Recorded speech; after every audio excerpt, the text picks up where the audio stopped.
Thank you, Mr. Chairman, and I rise in strong support of this resolution. And first, I want to thank the gentleman from North Carolina for yielding me this time, and I want to pay tribute to the gentleman from North Carolina, Mr. Jones, who is one of the kindest, most sincere, and most courageous members that we have in this body. I voted, Mr. Chairman, for this war, but I sure didn't vote for a 10-year war or forever or a permanent or endless war. There's nothing fiscally conservative about this war, and I think conservatives should be the people most horrified by this war.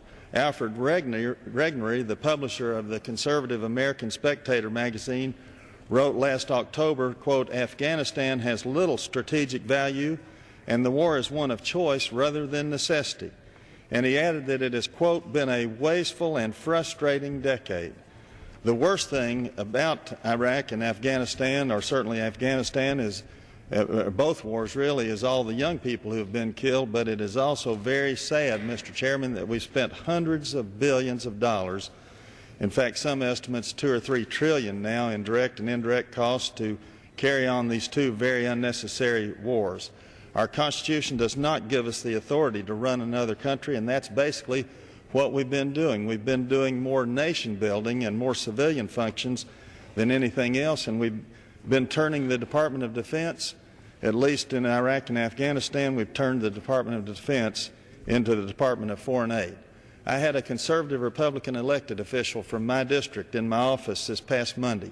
His son is in Afghanistan in the Army, and he said he asked his son recently what we were accomplishing there. And he said, his son said, "Dad, we're accomplishing nothing." We seem to be making the same mistakes in our policies toward Afghanistan that we made in Iraq. Even General Petraeus has said some time ago that we should never forget that Afghanistan has been known as the, quote, "graveyard of empires." George C. Wilson, a military columnist for the Congress Daily, wrote a few months ago, "The American military's mission to pacify the 40,000 tiny villages in Afghanistan will look like Mission Impossible, especially if our bombings keep killing Afghan civilians and infuriating the ones who survive." The Center for Defense Information said late last year, "We have now spent $439.8 billion on war and war-related costs in Afghanistan and $1.63 trillion so far on the war and war-related costs in Iraq." As I said a moment ago, these figures should astound fiscal conservatives.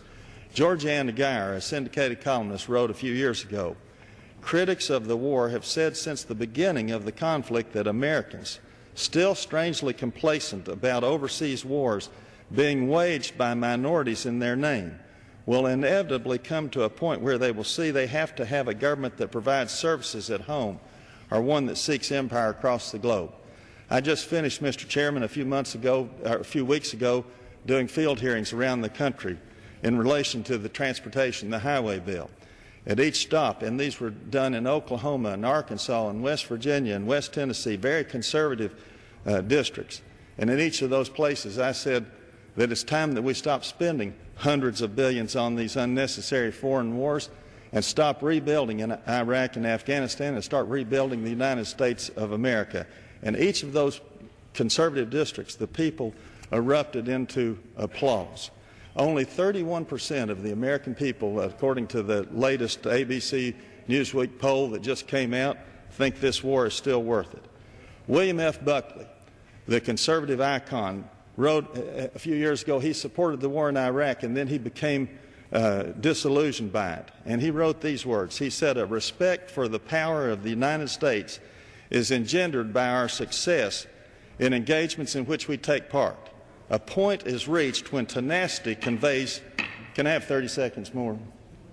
Please give the gentleman 30 seconds more. The gentleman is recognized for 30 additional seconds. William Buckley said, "A point is reached when tenacity conveys not steadfastness of purpose, but misapplication of pride." President Karzai last year told ABC News he wanted us to stay there another 15 or 20 more years. That's because he wants our money. This war is more about money and power. Every gigantic bureaucracy always wants more money, but this war has gone too far and too long, and I support this resolution.